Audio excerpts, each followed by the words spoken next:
parlé du service courtoisie, du moins un aspect du service courtoisie. Est-ce qu'il y a d'autres aspects? Quand le client vient, nous, on valorise le client, on veut que le client se sente à l'aise, se sente comme... tu sais, qu'il ne se sent pas comme si que on veut juste prendre son argent. On veut que quand le travail soit fait, pour qu'il soit content, qu'il repart content. On veut que... parce que le client, c'est lui qui amène le gagne-pain. C'est lui qui vous fait vivre. C'est lui qui nous fait vivre, effectivement. Alors, si tu ne traites pas bien le client, ou quand le client il vient, que tu n'as pas un sourire, le client ne va pas être content et il ne reviendra pas. Mais si tu valorises le client quand il vient, tu lui donnes des petites choses. Tu sais, c'est sûr que tu peux lui donner des petites affaires pour lui montrer comme quoi que oui, qu'il est important pour nous. Vous avez près de 10 ans d'expérience, mais comment entrevoyez-vous l'avenir? L'avenir, comment je vois l'avenir? Je vois l'avenir comme devenir plus gros. C'est sûr que là, on a commencé petit, on veut agrandir, on veut pouvoir être capable de innover aussi dans plusieurs aspects de la mécanique, parce qu'il y a plusieurs aspects de la mécanique avec les voitures hybrides et tout autre électrique. On veut aussi innover là-dedans pour être capable d'aller chercher plus de monde qui sont obligés d'aller au concessionnaire toujours parce que le concessionnaire comme les hybrides, oui, c'est bien, c'est bon pour le client, mais si la voiture a un problème, il est obligé d'aller chez le concessionnaire parce que il n'y a pas de spécialistes qui travaillent avec le hybride, parce que c'est quelque chose de très différent et de très nouveau pour nous, les mécaniciens. Et aussi, on veut que dans 40 ans, qu'on parle de nous, qu'on ait une place de référence pour les voitures des futurs clients, des futurs enfants des clients. Que si jamais un jour mon fils il veut prendre ma place après, quand je vais décider de prendre ma retraite, pour continuer, c'est de continuer d'être là pour le client jusqu'à en plus finir. Ça, c'est bien ça. Et donc, vous voulez, en fait, par la qualité du travail que vous allez faire, pérenniser votre travail, quoi, pérenniser votre nom. Exactement, pour qu'on puisse mettre en valeur le nom du garage Les Frères Valcourt, pour que le monde puisse connaître.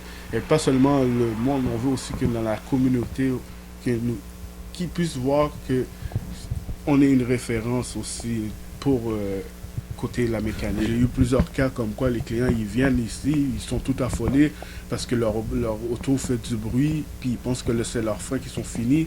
Puis je dis ok, puis je vérifie les freins, puis les freins sont neufs, là, sont corrects.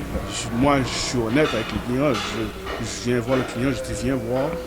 Je lui montre que les freins sont corrects encore. Je fais juste lui expliquer qu'il y a plusieurs types de freins qu'on met. Il y a plusieurs matériaux. Oui, plusieurs matériaux de freins. Si tu mets un matériau qui est cheap, c'est normal que ta voiture va faire un bruit d'autobus. Tu sais, les autobus, quand tu freines, peut-être, c'est normal que ta voiture fasse ça. Parce que le matériel des plaquettes de frein, c'est cheap. Avec la chaleur, ça vient que ça fait du bruit.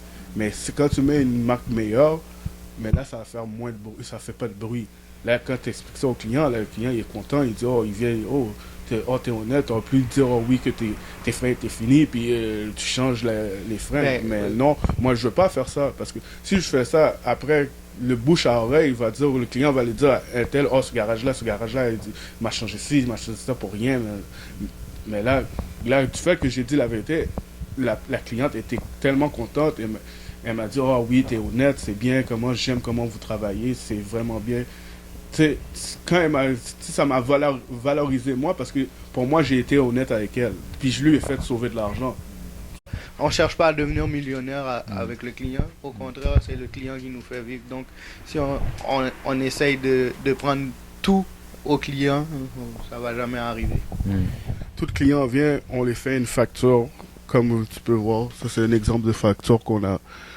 On fait une facture, puis on écrit toutes les réparations qui ont été faites. Puis les réparations aussi qui qui sont dus à faire. Comme ça, le client, il sait qu'il y a cette réparation-là à faire.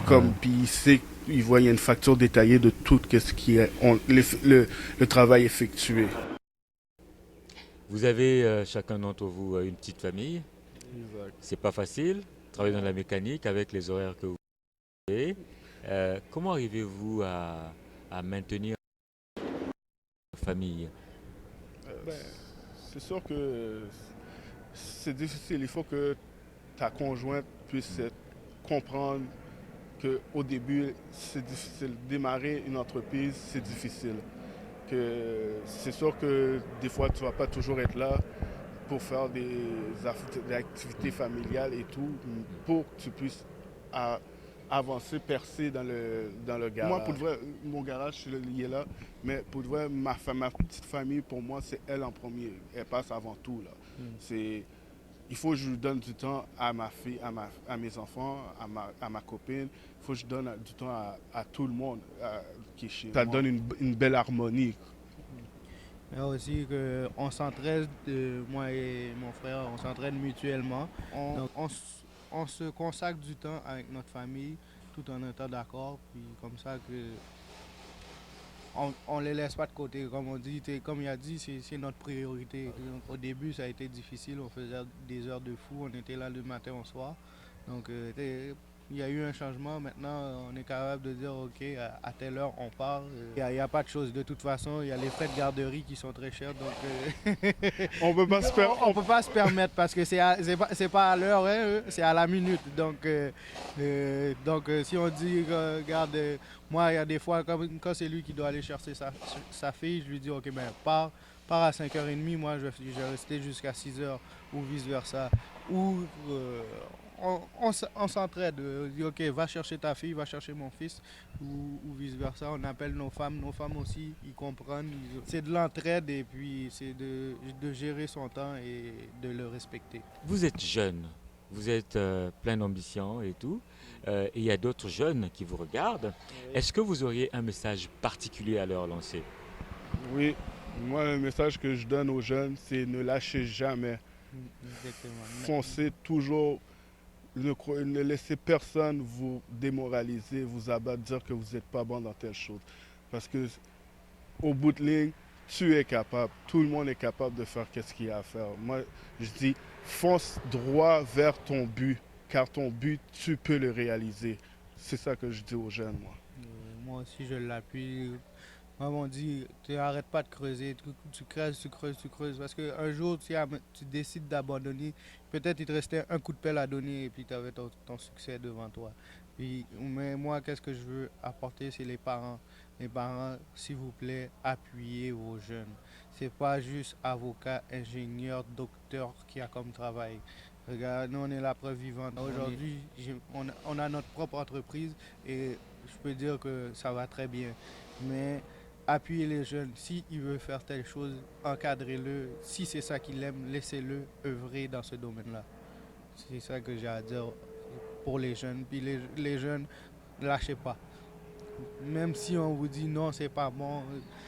Et la tête dure, c'est là le moment d'avoir la tête dure. Regarde, c'est ça que t'aimes, c'est ça que tu veux faire, vas-y. Parce qu'il n'y a personne qui va le faire pour toi.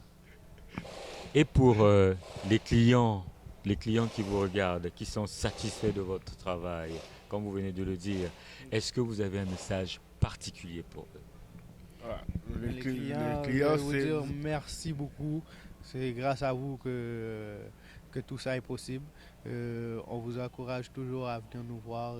Si jamais vous avez quelconque souci, toujours venir nous voir. Notre porte est grande ouverte du lundi au samedi.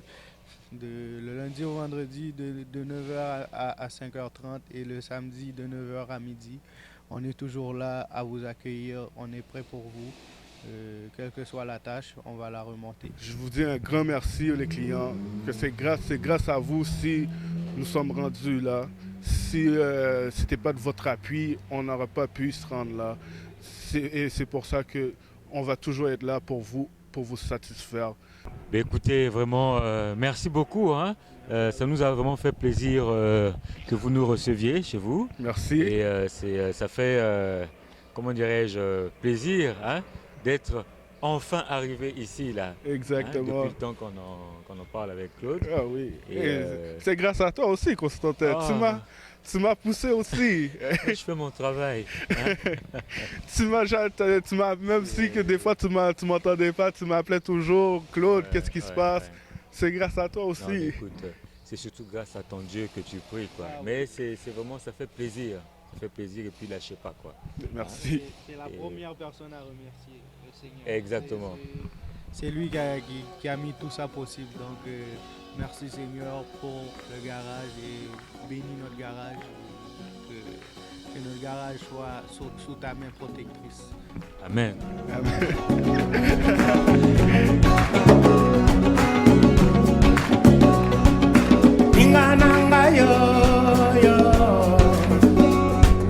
Chikinga mokona kati ya esanga